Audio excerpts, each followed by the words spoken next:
کہ حضرت مرزا صاحب علیہ الصلوۃ والسلام کی جو پاکیزہ سیرت ہے اس میں سے ہمیں کچھ واقعات اس وقت اگر آپ بتا سکیں. ظاہر ہے بہت سے واقعات ایسے ہوں گے لیکن کچھ نمونتاً ہمیں آپ بتا سکیں جس سے یہ پتہ چلے کہ آپ علیہ السلام کی جو شخصیت تھی, آپ کا جو کردار تھا, اس میں درست زبان جو ہے وہ نہ اپنوں کے ساتھ نہ غیروں کے ساتھ اس پہ کہیں پہ کوئی نظر ہی نہیں آتا, ہمیں ٹریس بھی نظر نہیں آتا. تو آپ سے درخواست ہے کہ بسم اللہ الرحمن الرحیم. اس سوال کے جواب میں سب سے پہلے تو یہ کہنا چاہتا ہوں کہ جب بھی اللہ تعالیٰ کسی بندے کو نبی کے طور پہ, فرستادہ کے طور پہ, بنی نوع انسان کی ہدایت کے لیے کھڑا کرتا ہے تو اللہ تعالیٰ اسے اخلاق فاضلہ کی نمایاں خوبی عطا کرتا ہے. قرآن مجید میں رسول اکرم صلی اللہ علیہ وسلم کے بارے میں ذکر آتا ہے انکا لعلی خلق عظیم, اور یہ یقیناً ہمارے آقا و مولا حضرت محمد مصطفیٰ صلی اللہ علیہ وسلم کے امتیازات میں سے ایک نمایاں امتیاز ہے. آپ کے خادم, آپ کے عاشق صادق سیدنا حضرت اقدس مسیح موعود علیہ الصلوۃ والسلام اس خلق نبوی میں اپنے پیارے آقا کے پوری طرح رنگین تھے, اور نبی اکرم صلی اللہ علیہ وسلم کی طرح آپ کے اندر بھی اخلاق فاضلہ کی بہترین جھلک اس زمانے میں ہمیں نظر آتی ہے. اخلاق فاضلہ کی بات ہوئی تو یہ بہت ساری تفصیلی بات ہے, لیکن چونکہ سوال بد زبانی کے بارے میں ہے تو اس لیے میں ذکر کرنا چاہتا ہوں کہ بد زبانی کے مقابلے پہ جو اللہ تعالیٰ کے ہر نبی کی جاتی ہے, حضرت مسیح موعود علیہ الصلوۃ والسلام کی بھی بد زبانی کی گئی. مخالفین نے صرف اختلاف ہی نہیں کیا, صرف کتابیں ہی نہیں لکھی, صرف جلسے ہی نہیں کیے, بلکہ ایسی غلیظ اور گندی زبان استعمال کی کہ خود ان کے بعض لکھنے والوں نے اس بات کو تسلیم کیا ہے کہ ہماری کتابیں جو جماعت کی مخالفت میں لکھی گئیں ان میں سوائے مغلظات کے ہم نے کچھ بھی بیان نہیں کیا, دلائل کم ہیں اور بری باتیں زیادہ ہیں. اب دیکھنے والی بات یہ ہے کہ حضرت مسیح موعود علیہ الصلوۃ والسلام نے اس کے رد عمل میں, اور آپ کی شخصیت کیسی تھی, آپ کا انداز کیا تھا, آپ کا طریق کیا تھا, تو اس لحاظ سے ہم دیکھتے ہیں کہ حضرت مسیح موعود علیہ الصلوۃ والسلام کی ساری زندگی, جیسا آپ نے اشارتاً ذکر کیا, اس میں ہر جگہ پہ صبر, ضبط, تحمل, برداشت, بردباری اور ایک ایسی سنجیدگی نظر آتی ہے اور ایسا رحم نظر آتا ہے, ایسی شفقت نظر آتی ہے کہ جو آپ کے کردار کو بہت نمایاں کرتی ہے. اس سلسلے میں چند ایک باتیں آپ کے سامنے رکھنا چاہتا ہوں. ایک تو حضرت مسیح موعود علیہ الصلوۃ والسلام کا ایک قول ہے جو آپ نے ملفوظات جلد اول صفحہ 556 سے میں نے لیا ہے, یہ ذرا سنیے, جس میں آپ مسیح موعود علیہ الصلوۃ والسلام فرماتے ہیں کہ میری طبیعت کا اندازہ کریں کہ اس میں اللہ تعالیٰ نے کیا خوبی ودیت کی ہے. آپ نے فرمایا کہ میں اپنے نفس پر اتنا قابو رکھتا ہوں اور خدا تعالیٰ نے میرے نفس کو ایسا مسلمان بنایا ہے کہ اگر کوئی شخص 1 سال بھر میرے سامنے میرے نفس کو گندی سے گندی گالی دیتا رہے, آخر وہی شرمندہ ہوگا اور اسے اقرار کرنا پڑے گا کہ وہ میرے پاؤں جگہ سے اکھاڑ نہ سکا. تو یہ صبر و ضبط تھا, تحمل تھا جو حضرت مسیح موعود علیہ الصلوۃ والسلام کی ساری زندگی میں نظر آتا ہے. آپ کو غیر معمولی استقامت اور پہاڑوں جیسا صبر و ضبط عطا کیا گیا تھا. مخالفین نے گالیاں دیں اور بہت گالیاں دیں, آج تک اس کا سلسلہ جاری ہے. حضرت مسیح موعود علیہ الصلوۃ والسلام نے اپنے شعر میں کیا خوب فرمایا کہ گالیاں سن کے دعا دیتا ہوں ان لوگوں کو, رحم ہے جوش میں اور غیظ گھٹایا ہم نے. پھر آپ فرماتے ہیں کہ کافر و ملحد و دجال ہمیں کہتے ہیں, نام کیا کیا غم ملت میں رکھایا ہم نے.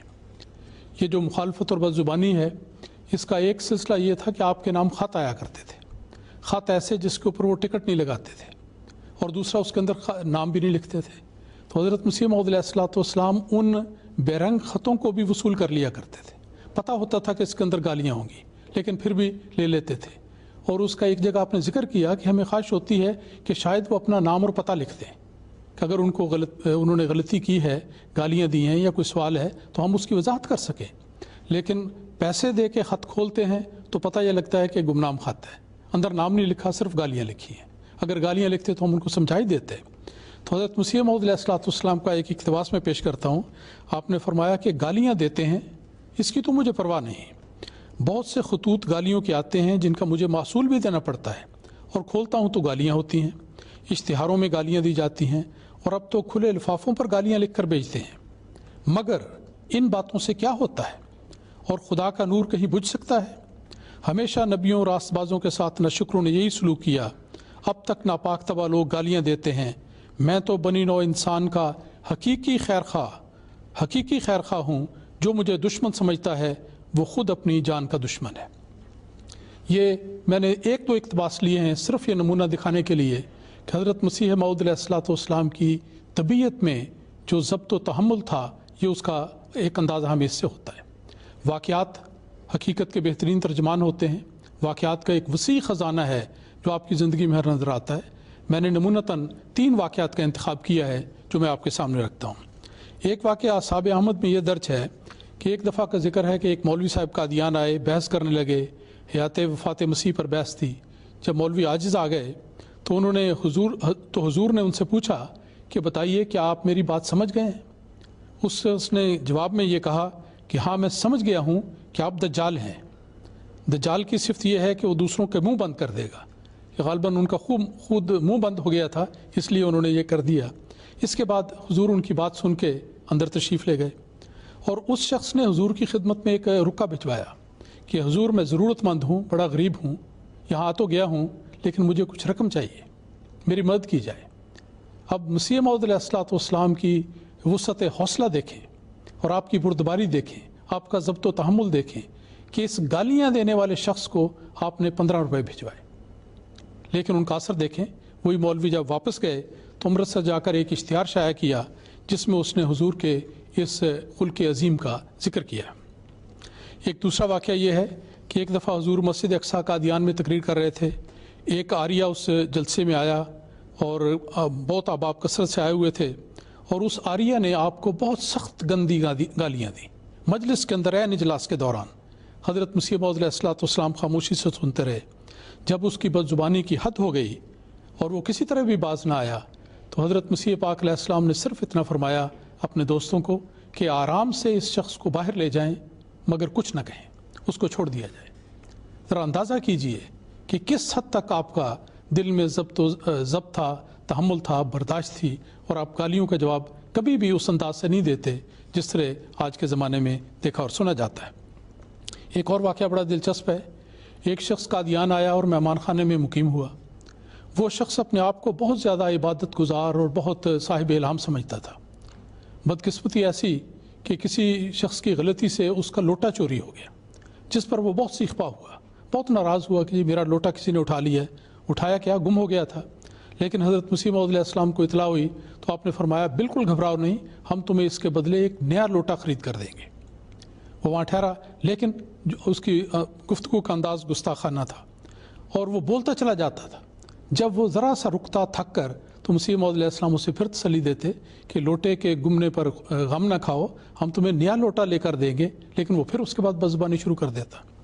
ہوتے ہوتے جس وقت نماز کا وقت آیا تو یہ سلسلہ ختم ہوا۔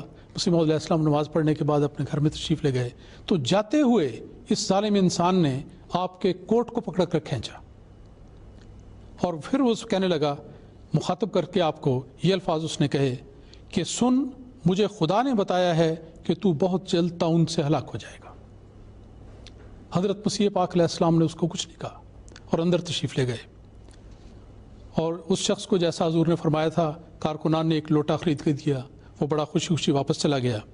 لیکن اللہ تعالیٰ کی شان دیکھیے کہ وہ شخص جو ضلع فیروز پور سے آیا تھا، قادیان سے روانہ ہو کر اپنے گاؤں میں پہنچا، لیکن جو ہی گاؤں میں پہنچا اللہ تعالیٰ کی گرفت اس پر آئی، وہ طاعون کا مریض بنا اور اسی طاعون سے اس کی ہلاکت ہوئی۔ تو یہ واقعہ میں نے خاص طور پر اس لیے بھی یہاں بیان کیا ہے کہ بدزبانی کا سلسلہ آج بھی جاری ہے۔ جو بدزبانی کرنے والے اور ایک دوسرے سے اس رنگ میں مقابلہ کرنے والے، بڑھ بڑھ کر باتیں کرنے والے، ان لوگوں کو خدا کا خوف کرتے ہوئے ایسی باتوں سے اجتناب بھی کرنا چاہیے اور اس واقعے سے سبق بھی لینا چاہیے۔ حضرت مسیح موعود علیہ السلام کی ساری زندگی، یہ میں نے چند مثالیں آپ کے سامنے دی ہیں، یہ پورا نقشہ اس بات کا بیان کرتی ہیں کہ حضرت مسیح موعود علیہ السلام رسول اکرم صلی اللہ علیہ وسلم کے نقش قدم پر چلتے ہوئے اپنے آقا و مطاع محمد مصطفیٰ صلی اللہ علیہ وسلم کے نمونے پر عمل کرتے ہوئے آپ نے ہمیشہ نظم و ضبط کا، تحمل کا، برداشت کا، عفو کا، درگزر کا نمونہ دکھایا، اور یہ آپ کے اخلاق فاضلہ میں سے ایک بہت ہی نمایاں پہلو تھا۔ بہت بہت شکریہ۔